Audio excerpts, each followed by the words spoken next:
Agora, deputado Eduardo Azeredo, como é que o senhor vê as condições morais dos governos, desde o governo Lula, os 2 mandatos, e o atual governo da presidente Dilma Rousseff? Como é que o senhor vê sobre esse aspecto moral? Olha, o presidente Lula saiu-se bem como presidente, é inegável, e tanto que foi realmente a influência dele que foi o principal motivo da eleição da presidente Dilma. Sem dúvida. Houve alertou-se na época que a presidente poderia ser influenciada, ficar sem a devida autoridade no governo, se houvesse uma sombra. E essa semana que passou, aparentemente houve uma sombra, quer dizer, o presidente Lula teve que assumir a coordenação política, talvez dando razão a esse alerta que foi feito de que ela não teria o comando do governo como o presidente Lula teve. Então foi preciso chamá-lo para poder organizar um pouco o governo nessa semana, que foi uma semana onde o governo perdeu votações no Congresso, onde teve essa questão do ministro Palocci continuando, onde realmente surgiram outras questões da área financeira, de agravamento da inflação. Então são alguns pontos que vão levantando esse ponto. Agora, do ponto de vista moral, eu acredito que o governo teve alguns momentos difíceis, alguns momentos de dificuldade. Agora, tem que se sempre dar o direito realmente de defesa, né? Se nós formos olhar aí no passado, você conheceu muito o meu pai foi um grande amigo de Juscelino Kubitschek, né? E Juscelino, o que se falou de Juscelino? Falava que Juscelino tinha castelo na França, que tinha quinta em Portugal, essas coisas todas. Que era o 7º homem mais rico do mundo, né? Depois, quando se viu, não era nada disso. Não era nada disso. A dona Sara teve que vender quadros para poder manter a vida. Exatamente. Então, eu sempre sou muito cauteloso nessa questão, porque, infelizmente, existe aí um certo excesso da imprensa, sim, certo? E que, às vezes, já condena as pessoas sem ter a devida explicação. De maneira que eu acho que, de qualquer maneira, por exemplo, houve alguns momentos muito difíceis do governo, alguns foram explicados, outros não, né? O fato é que, nesse momento, existe uma continuidade do governo Lula, aparentemente com menos liderança da presidente do que o presidente tinha no seu período. Porque há uma consciência de que ela foi muito competente no segundo mandato do presidente Lula. Ela foi uma espécie de gerente, coordenadora, de gerentona, né? Agora, ninguém duvida que ela é competente, que tem um bom nível intelectual. Agora, politicamente, há dúvidas a respeito da atuação dela. Sim.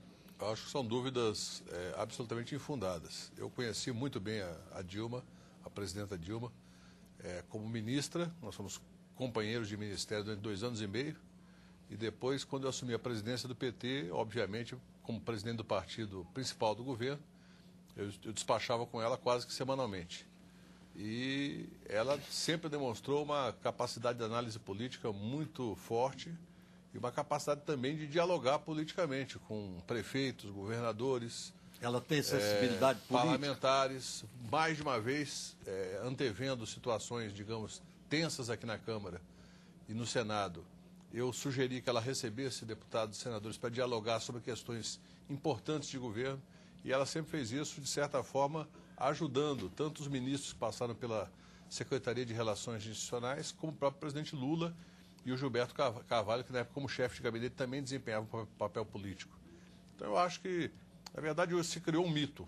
A Dilma é gerente e não é política. Na verdade, ela exerceu, por força de uma missão que o presidente Lula conferiu a ela, digamos, um trabalho de coordenar programas importantes como o PAC, o Minha Casa Minha Vida, a coordenação da área energética do governo, a relação do governo com a Petrobras e outras questões importantes. E ela tem sensibilidade política. Obviamente não tem experiência parlamentar, que é uma coisa que ajuda muito. Mas o presidente Lula também teve uma curta experiência parlamentar de apenas 4 anos. Tudo bem, numa época importante que foi a Constituinte. Mas o Lula tem uma sensibilidade política é extraordinária. É óbvio que o Lula tem mais experiência política do que a presidenta Dilma. Mas ela está bem, digamos, cercada de pessoas experientes. Agora, é óbvio que nós estamos num momento em que muitas vezes, até porque não tem outros assuntos, setores da mídia e da oposição, obviamente com exceções da oposição também, porque tem pessoas muito mais responsáveis e consequentes, procuram explorar esse episódio do Palocci como um elemento de tensão. É legítimo isso. Isso não é ilegítimo na política, mas é bom explicar. Quer dizer, é óbvio, nós temos o país crescendo, desemprego caindo, a inflação, que era grande mito, está começando a dar mostra de arrefecimento. Então, tem setores que preferem dizer o seguinte: olha, não tem pauta econômica, não tem pauta social, vamos para a pauta do escândalo, que essa sempre chama muita atenção. Não é o caso do deputado Azeredo, que eu conheço bem, mas de algumas outras pessoas que buscam o escândalo como discurso para poder preencher o vazio. É verdade. Agora, a oposição tem sido acusada disso, por setores do governo. Sim, sim. De explorar o escândalo, de aumentar suas dimensões, suas proporções, porque a oposição estaria sem discurso, sem projeto para o país, que a oposição não apresenta uma alternativa. O senhor concorda com isso? Não, de jeito nenhum. Acho que a oposição tem um projeto, nós temos aí nomes da maior relevância, como o nome do senador Aécio Neves, que realmente tem uma perspectiva muito positiva aí para frente, o próprio Zé Serra, que foi o nosso candidato a presidente. Tem 8 governadores no país, de maneira que nós não perdemos nenhum deputado. Fala-se muito de crise da oposição. O PSDB tem 53 deputados, não perdeu nenhum nesse momento aí do problema que teve com o DEM. Agora, a crítica nossa não é só nessas questões. Nós estamos criticando realmente que o governo, passados já os 5 meses, no princípio, a presidente mostrou serenidade, falou pouco, trabalhou bastante. Então, ela conseguiu. O presidente Lula estava falando demais no fim do governo dele, especialmente no último semestre. Mas aí ela trouxe essa certa tranquilidade, assim. Mas agora, o que se começa? Começa a cobrar. Mas cadê, por exemplo, lá no meu estado de Minas Gerais, né? O programa Minha Casa Minha Vida está atrasado. Estão tratando Minas Gerais com financiamentos em valor menor do que Rio e São Paulo. Aí você vai olhar o programa de metrô de Belo Horizonte. Tem os últimos 8 anos não teve 1 metro a mais de metrô. Vai olhar o anel rodoviário. Falta investimento. Falta investimento, seguramente. Infraestrutura. A infraestrutura, sim. Essa é uma cobrança forte que nós estamos fazendo. Quer dizer, os aeroportos, o governo sabe que nós vamos ter Copa do Mundo há muitos anos já. E aí os aeroportos não tiveram as obras que precisavam ser feitas. Agora está tudo correndo atrás para tentar fazer alguma coisa. Tem a Copa do Mundo e tem as Olimpíadas de 2016. A sim, Copa sim, do Mundo são de 2 eventos. De 2014. Tem o crescimento da demanda interna. É tão importante quanto os outros 2 eventos. Eu tenho dito o seguinte: em termos de aeroportos, nós não temos que nos preocupar com a Copa do Mundo e com as Olimpíadas. Nós temos que nos preocupar com o novo perfil do setor aéreo do Brasil. Quer dizer, a classe média baixa e a classe média média passaram a viajar de avião e, em alguns casos, com bastante frequência. Isso tem provocado, nos aeroportos do país, uma situação que, em horários de pico, eu sou viajante semanal, viajo às vezes 2 vezes por semana.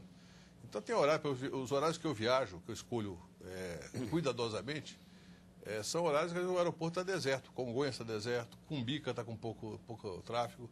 Por quê? Porque é aquele horário intermediário, a partir das 10 da manhã até as 4 da tarde. Agora, é óbvio, no horário de pico tem problemas. Tem momentos de grande congestionamento. Exatamente. Né? Quais os problemas? Agora, é bom lembrar que, por exemplo, quando o Lula assumiu em 2003, Congonhas não tinha nem finger. Não tinha nem aquele prédio de estacionamento novo que já está saturado, mas que só tinha estacionamento descoberto. Hoje tem um prédio com 7 andares de estacionamento, tem 12 pontes de embarque. Santos Dumont tem uma nova área com ponto de embarque. Então, essa questão de infraestrutura aeroportuária é um problema que eu acho que tanto o governo do PSDB quanto o governo do PT não tiveram, digamos, a velocidade necessária para fazer frente a um crescimento de demanda. Mas, se pegar Congonhas, por exemplo, onde eu frequento semanalmente, Congonhas era muito ruim antes, hoje está, digamos, razoável e tem que fazer investimento para ficar bom, ou ficar ótimo. E nós precisamos, no caso de São Paulo, o aeroporto do futuro é Viracopos. Viracopos tem um potencial extraordinário pela riqueza da região de Campinas. É mais longe, né? Que é longe, mas do ponto de vista de atender a capital, depende de um investimento fundamental, que é um trem de média velocidade. Um trem que interliga diretamente Viracopos ao metrô de São Paulo. Isso daí é algo que é muito mais barato do que construir um novo aeroporto.